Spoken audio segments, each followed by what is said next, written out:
Sonic the Hedgehog, how do I love thee? Let me count the collective 2.85 hours I've already spent talking about you on this YouTube channel. Yeah, it's time to talk about Sonic again, and it's gonna be time to talk about Sonic again probably a lot on this channel. What can I say? My heart's got a big old soft spot for this guy, always has, probably always will. I have a lot of Sonic content planned for undetermined points in the future, and no, I don't just mean the Archie Analysis series. Or Let's Plays. But today's a bit of quick one and done because Team Sonic Racing, the new Sonic racing title from Sega and Sumo Digital, just dropped recently, and little old me was lucky enough to actually be able to pick it up. And what did I think of it? Well, let's dive in. Oh, and by the way, I haven't actually finished the story mode yet, so there's not going to be any spoilers in this video, okay? Team Sonic Racing is obviously a kart racer spin-off of the Sonic series. It has 15 playable characters who all perform tricks, drifts, and collect power-ups. The goal of the game is simple, to win the— I'm sorry, what? Oh.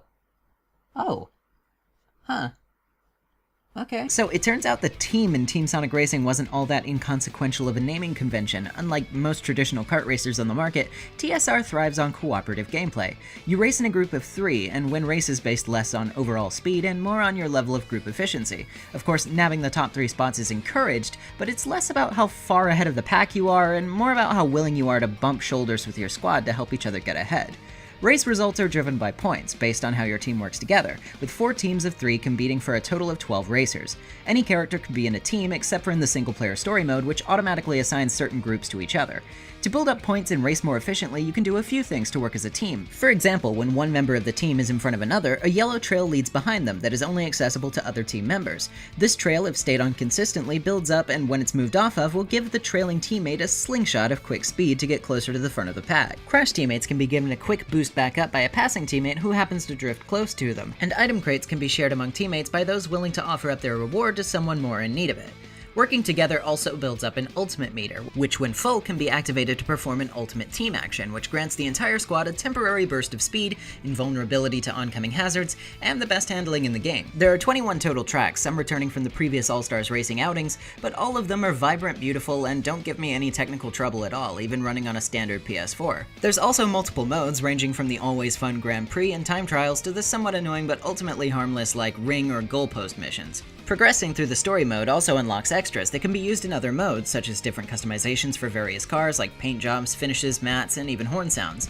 Also, the game's soundtrack is one of the best in the series to date, which is no small feat considering the wealth of amazing Sonic soundtracks out there.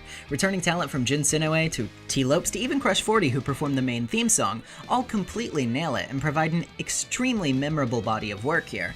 When this game had an available demo at E3 2018 in June, it was written off as a lackluster, lacking ambition, and overall underwhelming game, a shallow experience. The game was originally slated for a holiday release, but then Sega did something totally unexpected, basically never heard of for a Sonic release. They delayed it by 5 months to May of this year, and when it was leading up to release, the hype for this game exploded in out of nowhere. I saw tons more people talking about this game than they ever had last year, and that's why I was even curious enough to buy it in the first place, and I'm a big Sonic fan. This game wasn't on my radar until now, but now that it is, I'm happy it made it, because the extra time, polish, effort, it all really pulled through and delivered an excellent game to us. Just as the team gameplay in TSR helps an already solid racing game excel to new heights, a little more love from a team of developers made this game stick out among the crowd. I hope this is indicative of a new trend going forward for Sonic game development. No more mandatory yearly releases, just games that take the time needed to get it done and get it done correctly. If it's worth doing at all, it's worth doing well, right? And with as fun as Team Sonic Racing has been to play, I'd say it was done damn well indeed. Team Sonic Racing gets a solid and hearty recommendation from me. You could probably do better with the racer, but you could certainly do much, much worse. It's tight, fluid, fun, and adds a layer of micromanagement and cooperative spirit that really brings the whole package together.